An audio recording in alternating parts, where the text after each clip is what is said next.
જામનગરની જીજી હોસ્પિટલ થોડા સમયે સમાચારોમાં ચમકતી રહે છે અને આ જીજી હોસ્પિટલમાં કેવા પ્રકારની લાલિયાવાડીઓ ચાલી રહી છે તેના વિડીયો અને સીસીટીવી ફૂટેજ વાયરલ થતા રહે છે।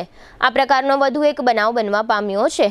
એક વાયરલ વિડીયોમાં જોવા મળે છે કે એક મહિલા કોઈ કારણસર હોસ્પિટલના કોઈ સ્ટાફ મેમ્બર સાથે માથાકૂટ કરી રહી છે। જો કે આ માથાકૂટનું ખરું કારણ બહાર આવવા પામ્યું નથી। આ માથાકૂટ દરમિયાન આ મહિલાએ હોસ્પિટલમાં કર્મચારીનો મોબાઈલ પછાડીને તોડી નાખ્યો હોવાનું પણ વિડીયો ફૂટેજમાં દેખાઈ રહ્યું છે।